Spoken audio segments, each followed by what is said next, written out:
এই সিরিজটাতে দেখো 1 2 3 4 5 6 7 8 9 10 11 12 দেখতে পাচ্ছি শূন্যস্থান নিয়ে টোটাল 12টি অ্যালফাবেট বসার জায়গা আছে। 12কে যদি আমি ভাঙি 2 গুণিতক 6 12, 3 গুণিতক 4 12, আর অন্য কোনোভাবে ভাঙা যাবে না। এখন দেখো এখানে কতগুলো টাইপের অ্যালফাবেট আছে। টি আছে এবং এস আছে, দুটো টাইপের অ্যালফাবেট আছে। আবার দেখো ডবল বার টি ব্যবহার হয়েছে। তাহলে আমি দুটো করে সংখ্যা নিয়ে ব্লক না করে, মানে দুটো করে সংখ্যা নিয়ে আমি এই সিরিজটাকে ছোট ছোট খণ্ডে ভাগ না করে আমি করছি কি, আমি একে চারটে করে অ্যালফাবেট নিয়ে একটা করে সিরিজ করছি। তাহলে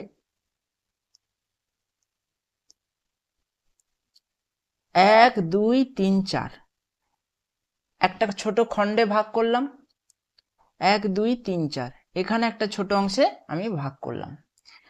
এরপরে আমাকে করতে হবে কি, দেখো এখানে টি টি তারপরে কি আছে, এস আছে। টি টির পর কি আছে, এস আছে।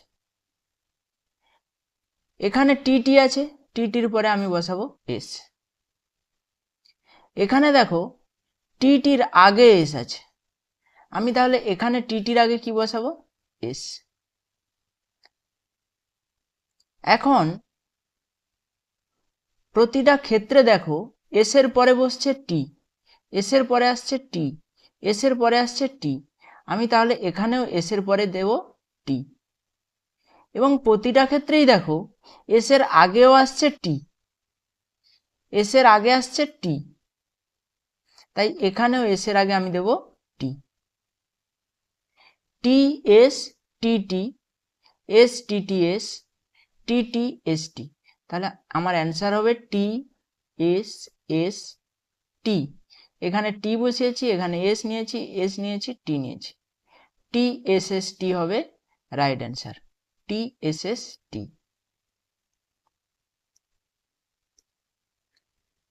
দেখো এই গণিতটাকে যদি আমরা অন্যভাবে করতে চাইতাম তাও কিন্তু এই গণিতটা আমরা অন্যভাবে করতে পারতাম। দেখো কিভাবে করছি, এটা ক্লিয়ার করে দিলাম। এখন দেখো আমি 3টে করে নিয়ে ব্লক করছি।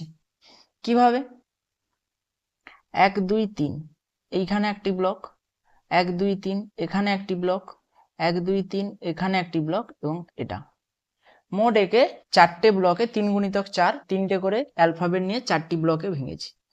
দেখো টির আগে কি আছে, এস, তাহলে এখানে এস আছে, এস এর আগে কি বসবে, টি।